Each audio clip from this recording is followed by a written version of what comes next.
كده يقرؤون مثلا الرسم ولا يستطيع أن يصل إلى الجواب، هل هناك حل؟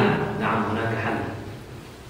أنت تستمع إلى قارئ يبدأ في تلاوته أعوذ بالله من الشيطان الرجيم الله الرحمن الرحيم، وتريد أن تمثله.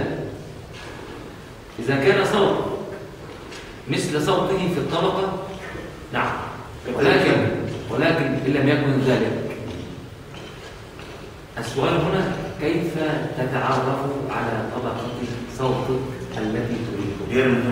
هذا هناك قارئ يوجد في صوته طبقة واحدة، يقول الرسم أو البياتي من طبقة واحدة هي لا تتغير، وهناك قارئ يوجد في صوته أكثر من طبقة، يقرأ البياتي من طبقة ثم غدا طبقة أخرى وبعد طبقة أخرى، صوته ما شاء الله عطاهم عند الله موجود يقرأ من أكثر من طبقة، لكن ذكر قارئ في صوته طبقة واحدة، فكيف يتعرف على طبقة صوته؟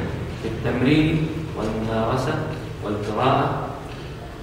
لابد أن تقرأ كثيرا فتعرف أين مكان صوتك كي تريحه ولا تتعبه. مثلا نقرأ البياتي، الشيخ كان يقرأ والذين يقولون ربنا هب لنا من أزواجنا وذرياتنا قرة أعين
اقرأوا بالمستقيمات وليس بالمزخرفات.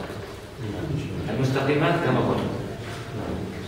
والذين يقولون ربنا هب لنا من أزواجنا وذرياتنا قرة أعين. القراءة بهذه الصورة لا تأخذ منك نفس الصوت.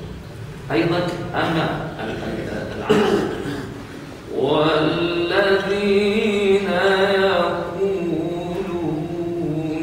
ربنا هب لنا من أزواجنا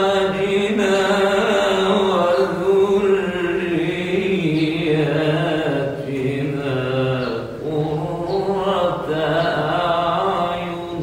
هذه المزخرفات هو نفس البيان، هو لكن الأولى قراءة مستقيمة لا تأخذ منك مزخرفات وعرب وحليات في التلاوة، تأخذ منك نفس كثيرا. الطريقة اللي هي المزخرفة.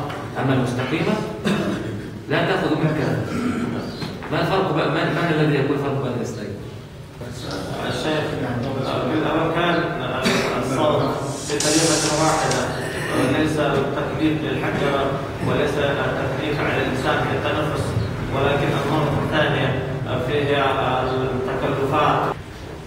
الذي يستطيع أن يقرأ أن يجد في صوته النفس الطويل والعرب والحيات يقرأ بالطريقة الثانية، والذي يجد في صوته النفس القصير وعدم وجود العرب يقرأ بطريقة مستقيمة.